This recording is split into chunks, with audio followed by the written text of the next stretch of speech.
So what's it like to go on a trip abroad with my husband's money? My sister-in-law, Betty, arrogantly declared. I wonder how it feels to live not just off your parents, but also off your brother. I retorted, feeling a surge of anger at her audacity. Well, you're one to talk.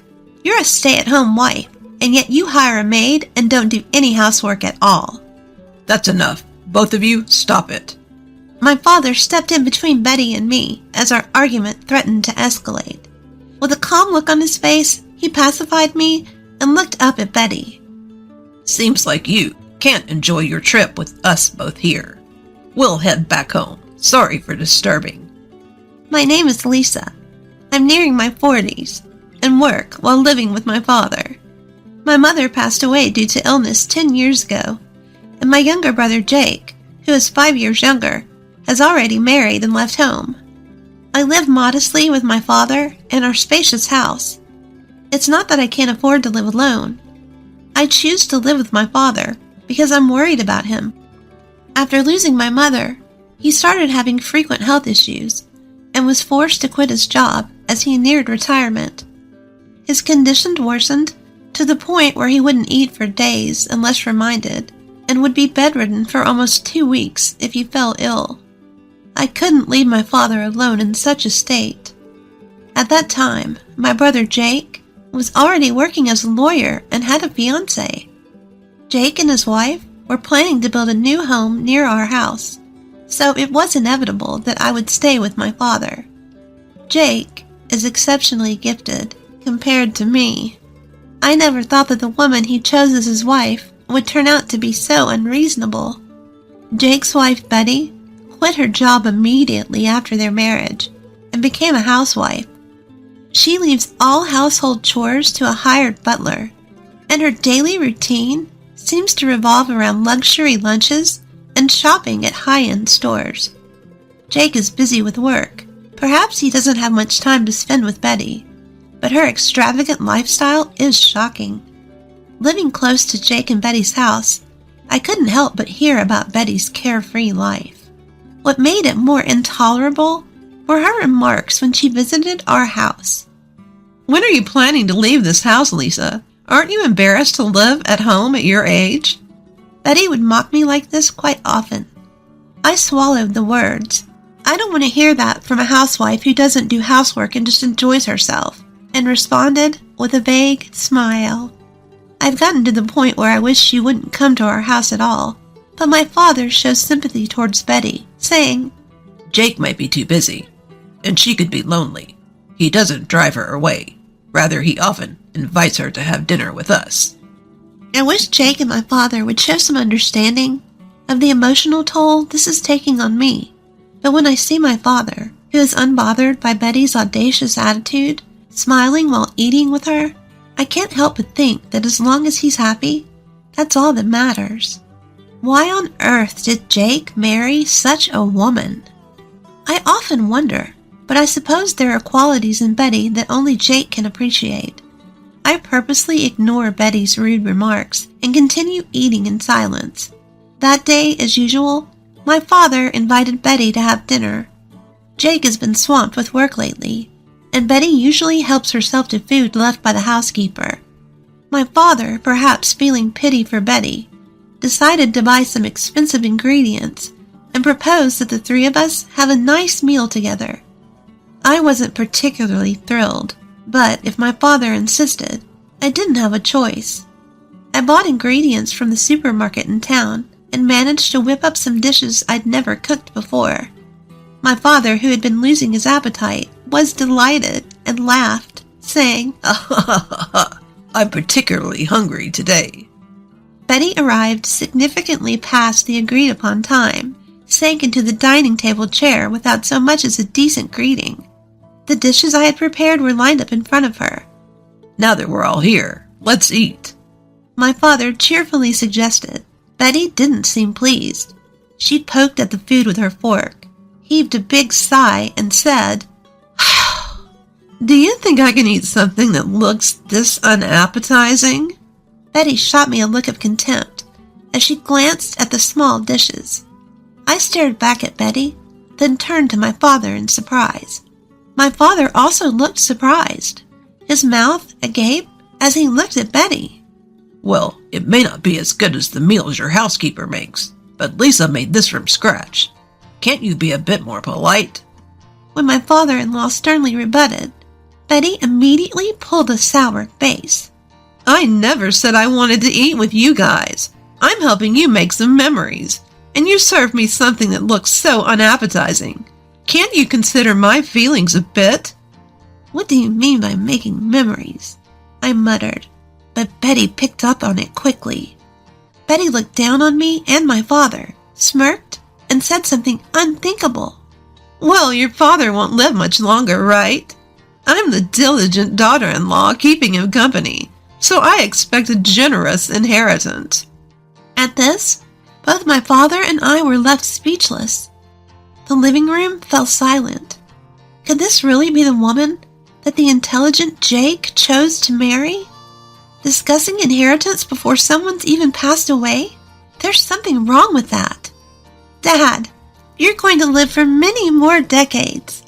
Before I knew it, I was shouting. Even Betty, who had been grumpily picking at her gratin, stopped when she saw me letting my anger out. Don't talk about inheritance. To you, Dad may be just another person, but he's family to me. He's also the same to Jake. He's the only living relative left for us who lost our mother. My father gently held me back as I leaned over the table. Panting heavily, I slowly sat back down. My anger towards Betty was still swirling inside my chest.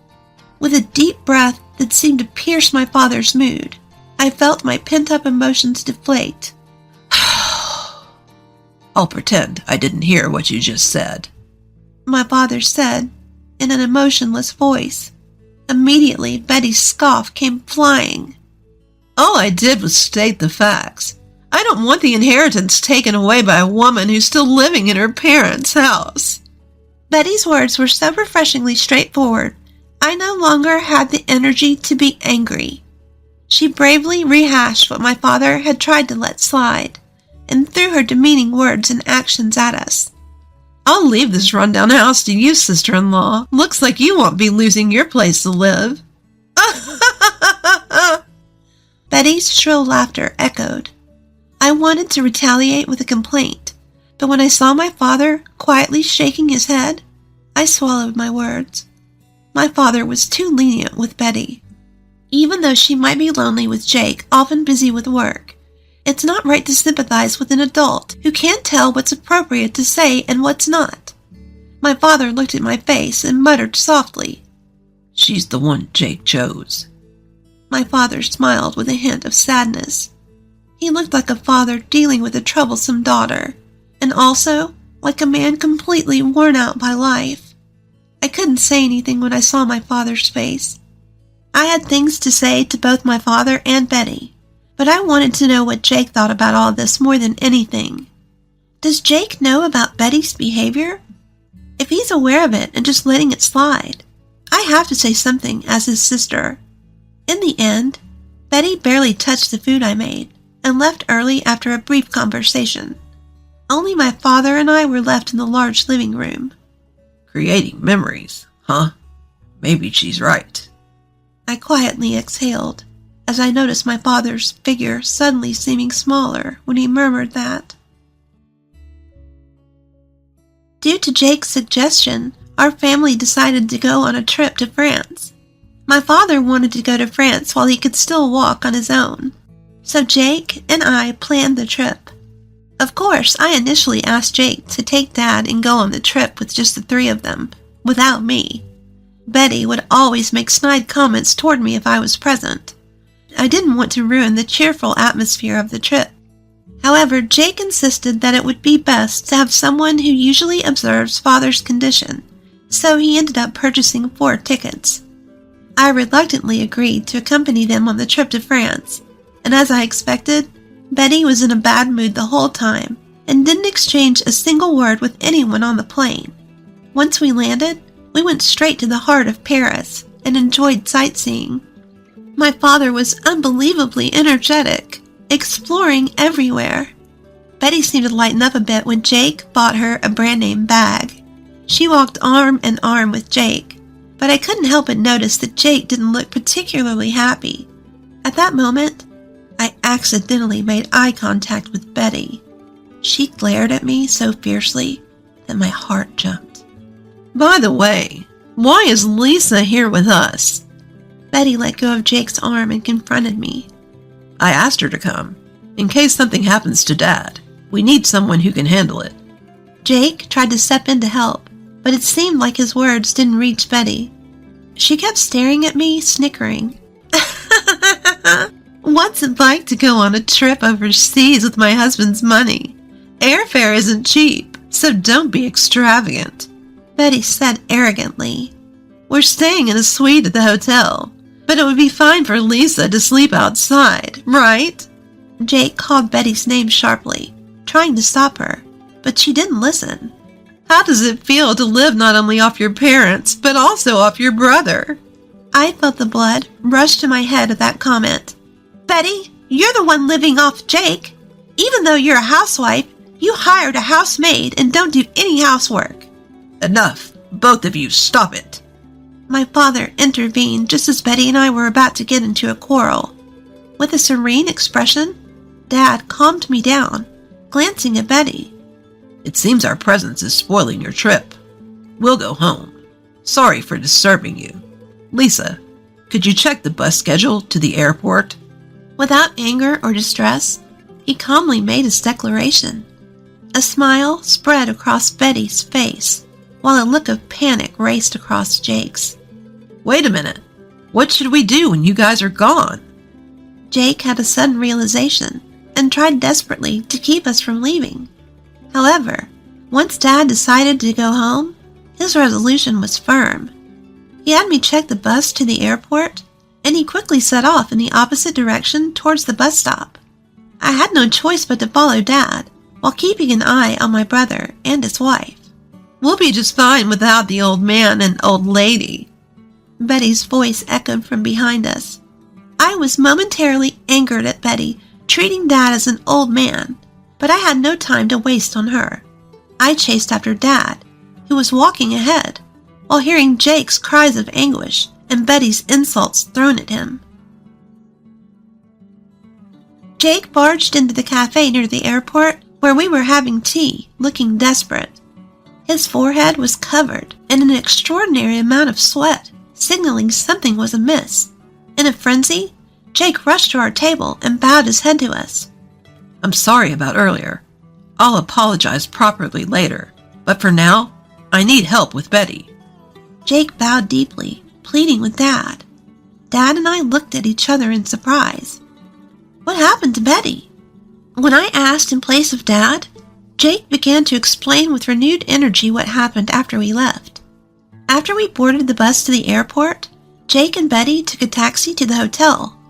The problem occurred after they got in the taxi. The English that worked at the tourist spots didn't seem to work with the taxi driver. Neither of them spoke French, and they couldn't understand what the driver was saying. The driver was asking them something, but they responded without really understanding. As a result, Jake said that when he paid the money and got off, the driver drove away with Betty still inside. I can't get through to Betty on the phone. She might have been mugged or something after she was dropped off, Jake said, his face turning pale, probably figuring it would be faster to rely on us rather than trying to cope on his own and winding up out of his depth. Jake, who doesn't understand French, asked for our help. My father and I can speak French perfectly. Betty appears to think of my father as an old man who can't do anything, but he used to be a French teacher. And I, too, am a current French teacher. This trip to France was planned by Jake, wanting my father to reminisce about his youth. Once my father arrived in France, he seemed filled with nostalgia and vitality, perhaps remembering his time studying abroad. Since I, too, had studied abroad in France during my student days, after parting ways with my brother and his wife, we slowly talked about our time studying here.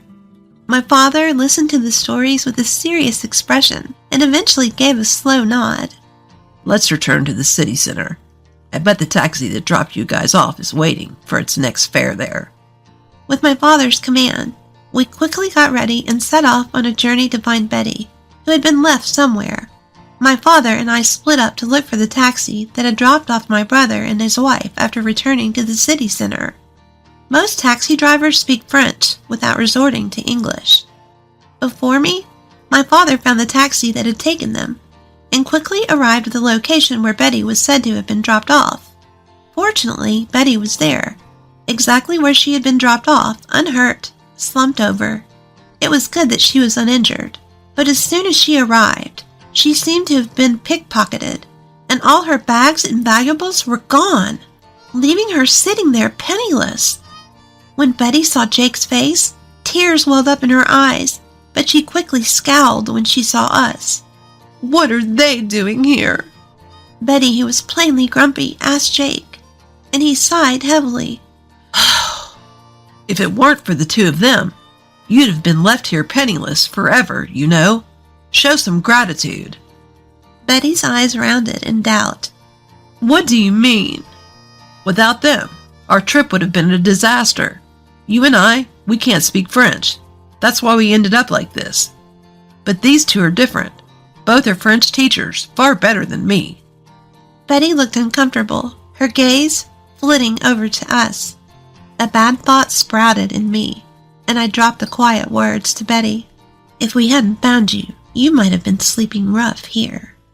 Betty bit her lip in frustration.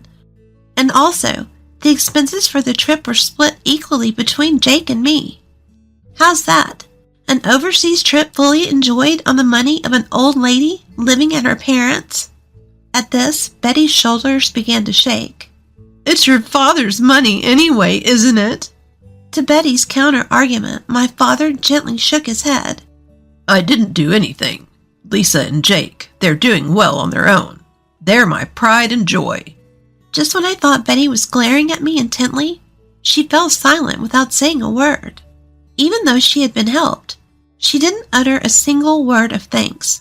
I had a mountain of things I wanted to say to her, but my father whispering, "Take it easy," made me hold back and keep my mouth shut. For Betty, this must have been an incredibly humiliating event. She must not have expected to be saved by the one she had been looking down upon.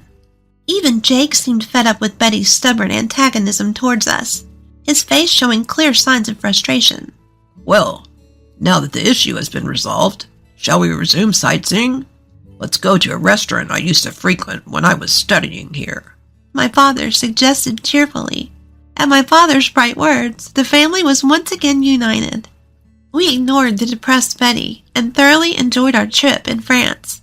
Upon our return to the States, Jake was constantly apologizing to us, and he surprisingly and abruptly divorced Betty. Shocked, I asked him why they had married in the first place. Apparently, Jake had married Betty because she claimed to be pregnant and insisted he take responsibility. After they married, it turned out that her claim of being pregnant was a lie. However, Jake said he couldn't easily file for divorce due to concerns about his public image. However, his patience with Betty, who looked down on my father and me, had run its course, leading him to decide on the divorce. After the divorce, Betty was kicked out of their new home and couldn't continue her life as a housewife anymore. Of course, there was no maid to take care of the housework for her. What's more, due to a pickpocket incident during our trip to France, Betty ended up losing half her assets. She must be working hard, breaking a sweat by now. My father, remembering his younger days during our trip to France, became noticeably more cheerful and lively. I quit my long-term teaching job at school and am now busy running a French language school at home after some renovations. I'm hoping that my father will also teach French in our school someday. Our dreams as a family continue